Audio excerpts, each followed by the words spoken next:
Kubu Prabowo Gibran menyatakan tidak takut menghadapi debat Capres-Cawapres yang diselenggarakan KPU. Hal itu disampaikan oleh Ketua Tim Kampanye Daerah atau TKD Prabowo Gibran Sumatera Barat, Andre Rosiade.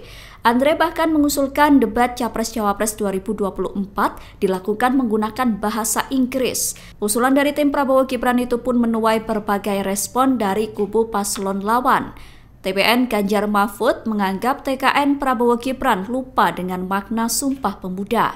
Hal itu disampaikan oleh Sekretaris TPN Ganjar Mahfud, Hasto Kristianto, Rabu 6 Desember. Hasto menyontohkan ketika Jepang menjadi negara maju dengan kulturnya sendiri. Karenanya Hasto menolak usulan debat Capres dan Cawapres menggunakan bahasa Inggris. Hasto mengingatkan bahwa bahasa persatuan adalah bahasa Indonesia. Di sisi lain, Timnas Anies Muhaimin atau Amin mengaku siap melakukan tantangan dari TKN Prabowo Gibran. Hal itu disampaikan oleh juru bicara Timnas Amin, Indra Karismiaji, Rabu 6 Desember. Bahkan Indra menyebut Amin siap jika ditantang debat memakai bahasa Arab maupun bahasa Jawa. Menurut Indra, yang terpenting dari debat adalah masyarakat bisa kenal dengan calon pemimpin yang akan dipilih, mengetahui visi misi, pemikiran, dan rekam jejak. Cawapres nomor urut 2 Gibran Rakabuming kembali menjadi sorotan publik seusai salah menyebut asam folat menjadi asam sulfat. Atas kesalahan penyebutan itu, Gibran dikomentari banyak pihak, salah satunya adalah Direktur Eksekutif Demokrasi and Electoral Empowerment Partnership, Neni Nurhayati. Menurut Neni, Gibran belum memiliki kecakapan dalam komunikasi publik menyoal kasus salah sebut asam folat menjadi asam sulfat. Pernyataan itu disampaikan oleh Neni pada Rabu 6 Desember. Neni mengatakan bahwa kesalahan itu merupakan bentuk kecerobohan komunikasi publik, apalagi apa yang disampaikan Gibran menyangkut hal yang krusial. Neni berkata Gibran semestinya memiliki tim sukses dan tim kampanye yang mampu melakukan riset agar bisa mengelola komunikasi publik, sehingga tidak terjadi kesalahan fatal yang kembali terulang. Menurut Neni, Gibran adalah wali kota Solo yang seharusnya sudah cukup menguasai persoalan stunting. Selain tidak mengerti substansi, Gibran juga dinilai kurang percaya diri dalam mengeluarkan ide dan gagasan sebagai cawapres. Makanya kita bikin program makan siang gratis. Waktu deklarasi kemarin kami perkenalkan namanya Kartu Indonesia Sehat untuk ibu dan anak. Soalnya dari usia remaja yang cewek-cewek ini harusnya dicek untuk punya anemia apa enggak. Lalu ketika hamil harus dicek dia misalnya asam sulfat, yodiumnya terpenuhi enggak. Ketika anaknya lahir sampai 2 tahun ASI-nya terpenuhi enggak. Berat badannya, tinggi badannya oke enggak.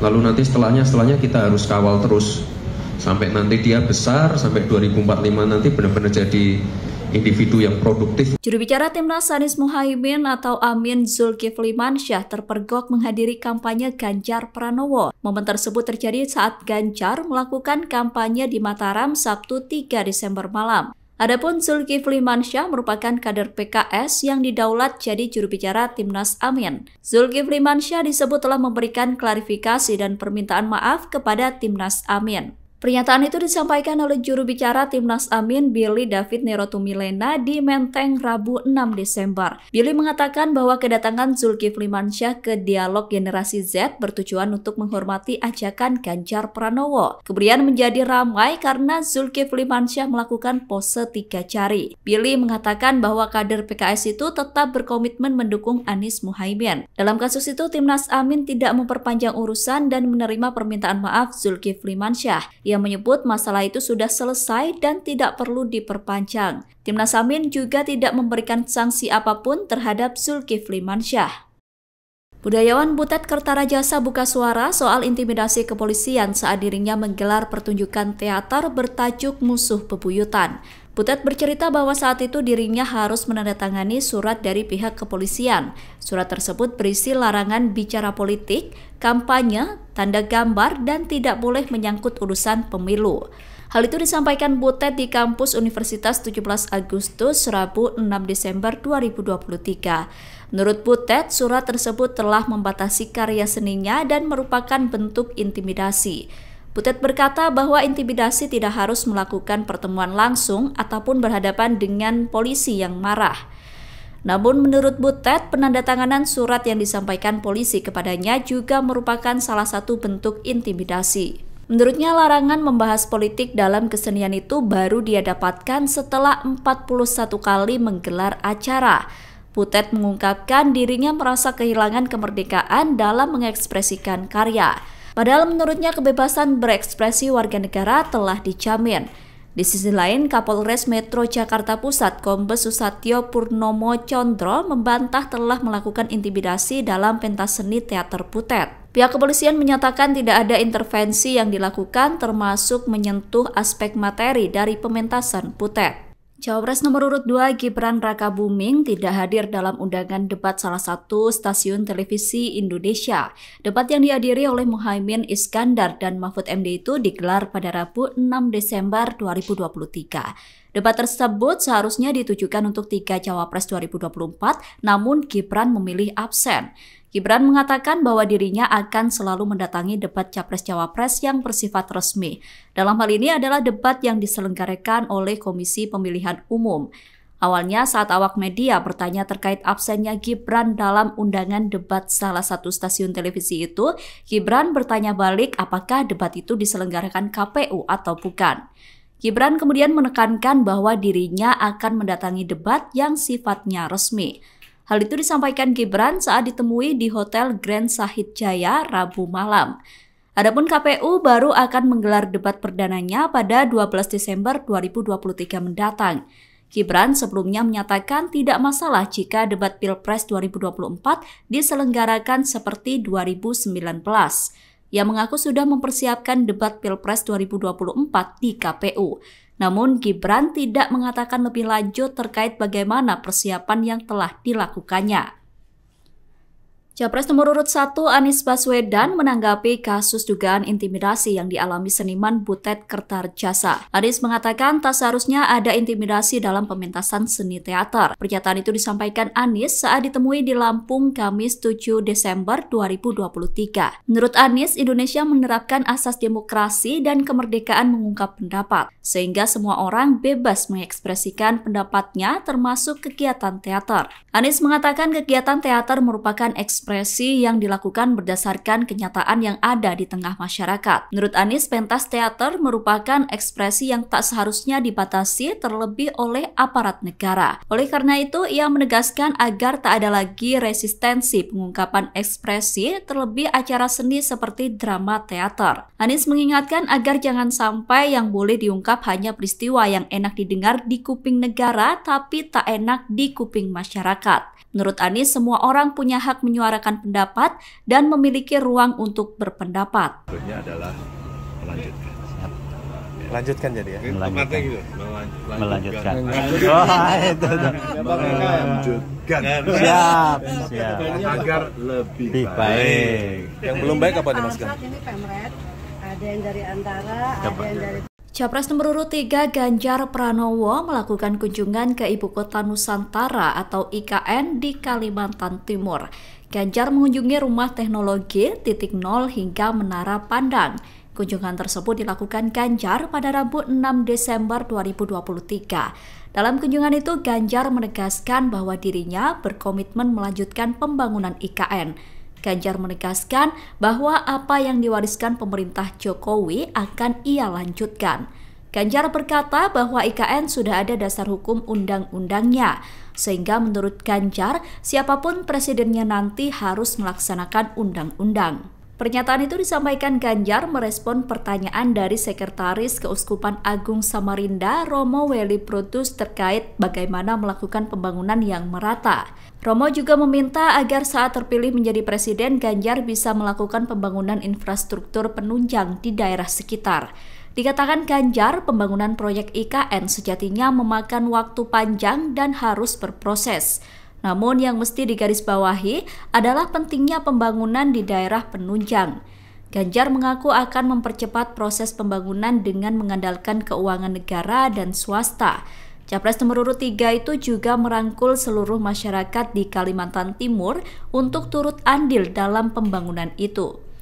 Ganjar berharap masyarakat bisa menikmati efek ekonomi dari pembangunan IKN. Berikutnya adalah melanjutkan. Lanjutkan jadi ya. Melanjutkan. Melanjutkan. Melanjutkan. Siap.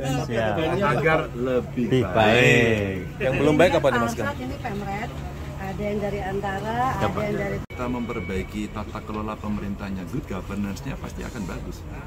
Coba kalau good governance-nya kita perbaiki, kita berantas korupsi, ya nggak? Pemerintahnya layanan mudah, murah, cepat, pencegahannya bisa melakukan digitalisasi, pertemuan orang per orangnya kita kurangi, semua dalam satu sistem yang baik, ya. Tinggal kita mencari aktor yang baik. Dan juga akan Di konteks IKN itu unsur-unsur bicara dengan para tokoh masyarakat, siapa yang percaya bahwa ini akan selesai 5 tahun, tidak ada. Siapa yang percaya ini akan selesai 10 tahun, tidak ada. Siapa yang akan percaya selesai dalam waktu 30 tahun, mulai ada yang angkat tangan. Artinya, sebuah transformasi pemindahan ibu kota ini butuh waktu, dan masyarakat yang ada di wilayah terdekat, kalau boleh saya sebut masyarakat lokal, kita bisa mempersiapkan diri, dan negara mesti membantu untuk mempersiapkan mereka. Itu apa? Pendidikan, dana. Maka dengan skill yang bagus mereka berada pada posisi paling nggak middle, sebetulnya bisa di atas, tapi jangan sampai di lower. Tapi untuk start pertama saya kira sudah ada 30% tadi saya tanyakan tenaga kerja lokal yang sudah dilatih untuk pekerjaan lapangan kerja. Pak Ganjar, jadi 2024 belum siap Pak ya? 2024 Ya, kalau kemungkinan pindah ke sini beberapa mungkin kementerian. udah selesai 2024. Kan targetnya upacara di sini dan ada beberapa Ya, kementerian. upacara boleh kalau Targetnya ada Pak, sebagai kementerian sebuah Pak. momentum dan bagaimana Pak Jokowi mengakhiri masa jabatan itu bagus buat saya. Oke. Setidaknya itu memberikan pesan kepada presiden terpilih berikutnya bahwa kami sudah memulai ini, lanjutkan. Lanjutkan. Karena harus menjadi aset negara. Ada banyak skema, dan sebelah kanan saya ini jagoannya. Beliau bisnis, beliau mengerti financial engineering-nya seperti apa, bagaimana aset-aset yang kita miliki itu bisa punya nilai tambah dengan skim-skim yang lebih soft gitu ya. Dan kita udah diskusi sih. Jadi seandainya pembiayaan mengalami kesulitan, ada skim APBN, ada skim investasi, tapi ada yang lain PPP lah, private public partnership yang bisa kita lakukan. Sebenarnya ada banyak cara gitu. Tapi yang jauh lebih penting adalah bagaimana mewujudkan visi ini dan melibatkan masyarakat, termasuk masyarakat lokal. Itu penting menurut saya, sehingga hadirnya sebuah pembangunan. Presiden Joko Widodo menjawab narasi yang menyebut bahwa agenda kunjungan kerjanya sengaja membuntuti kampanye Ganjar Pranowo. Jokowi membantah bahwa dirinya membuntuti kampanye Ganjar. Pernyataan itu disampaikan Jokowi di JCC Senayan, Jakarta, Kamis 7 Desember. Jokowi mengatakan bahwa jadwal kunjungan kerja sudah dirancang 3 bulan sebelumnya, sedangkan penentuan lokasi kunjungan kerja disesuaikan dengan kebutuhan dan atas permintaan kementerian. Jokowi mencontohkan saat dirinya mengunjungi Kupang, Nusa Tenggara Timur. Presiden mengatakan bahwa agenda tersebut sudah dirancang sejak 3 bulan sebelumnya. Sebelumnya beredar kabar bahwa Jokowi beberapa kali mendatangi lokasi yang didatangi oleh Ganjar Pranowo. Dilansir dari Tribunnews.com, salah satu agenda yang dilakukan berdekatan dengan Ganjar adalah saat melakukan kunjungan ke Papua. Ganjar diketahui melakukan kunjungan ke Papua pada 20 dan 21 November 2023. Sedangkan Presiden Jokowi berkunjung ke Papua pada 22 November 2023. Kemudian saat Ganjar berkunjung ke NTT pada 1 Desember 2023, satu hari setelahnya Jokowi juga melakukan kunjungan kerja ke wilayah tersebut. Pak, ada narasi lain yang mengatakan bahwa kunjungan kerja Bapak beberapa hari terakhir ini untuk mengikuti salah satu paslon, Pak. Salah satu kan NTT kemarin. Ya, enggak seperti itu. Jadwal untuk kunjungan presiden itu sudah dirancang 3 bulan sebelumnya.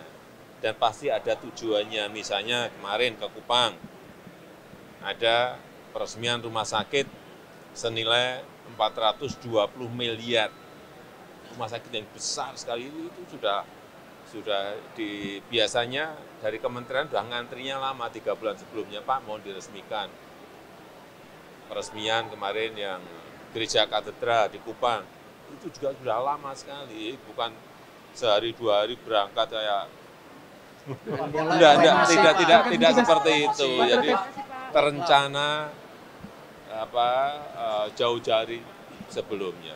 Ketua Umum PSI Kaisang Pangarep tegas meminta agar Ade Armando keluar dari partainya. Pernyataan itu disampaikan Kaisang di Jalan Tunungan, Surabaya, Rabu 6 Desember 2023 malam. Kaisang mengatakan bahwa PSI taat dengan konstitusi, apalagi yang menyangkut daerah keistimewaan termasuk daerah istimewa Yogyakarta. Ketum PSI tegas meminta kader agar keluar dari PSI jika tidak mengikuti konstitusi. Lebih lanjut, Kaisang menyatakan bahwa dirinya merupakan bagian dari DIY. Hal itu karena sang istri Erina Gudono merupakan warga DIY. Kemarahan Kaisang tersebut bukan dilakukan tanpa sebab. Sebelumnya Ade Armando menjadi sorotan seusai membuat pernyataan yang menyebut bahwa dinasti politik diterapkan di DIY. Pernyataan tersebut kemudian menyita perhatian banyak pihak, termasuk Gubernur DIY Sri Sultan Hamengkubuwono ke-10. Sultan menegaskan bahwa pemerintahan di DIY telah diakui oleh undang-undang. Buntut pernyataan itu, Ade Armando dilaporkan oleh Aliansi Masyarakat Yogyakarta Istimewa ke Polda DIY. Ketua Umum PSI Kaisang Pangarep mengungkapkan alasan dirinya meminta Ade Armando keluar dari partainya.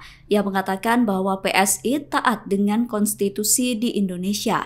Pernyataan itu disampaikan Kaisang di Jalan Tunjungan, Surabaya, Rabu 6 Desember 2023 malam. Kaisang menilai bahwa Ade Armando tidak memahami dan tidak taat konstitusi. Ia pun meminta kader PSI untuk keluar partai jika tidak mengikuti konstitusi. Sebelumnya, Ade menyebut bahwa politik dinasti dipraktikkan di daerah istimewa Yogyakarta. Pernyataan itu disampaikan Ade Armando saat mengomentari aksi mahasiswa DIY yang menyebut bahwa Presiden Jokowi telah menerapkan dinasti politik. Menurut Ade, aksi itu ironis karena DIY sendiri menerapkan politik dinasti. Ade berkata bahwa DIY menerapkan dinasti politik lantaran gubernur dan wakilnya tidak dipilih melalui pemilu. Atas pernyataan itu, Kaisang tegas meminta agar Ade Armando keluar dari PSI. Lebih lanjut, Kaisang menekankan bahwa saat ini dirinya merupakan bagian dari DIY. Hal itu karena sang istri Erina Gudono merupakan warga Yogyakarta. Ya, kan bahwa ini akan menguntungkan beberapa orang. Mungkin Mas kita punya tanggapan soal ini. Menguntungkan siapa? Ya, beberapa mungkin kan kemarin asumsinya seperti itu. Enggak, pemilihan langsung aja, ya.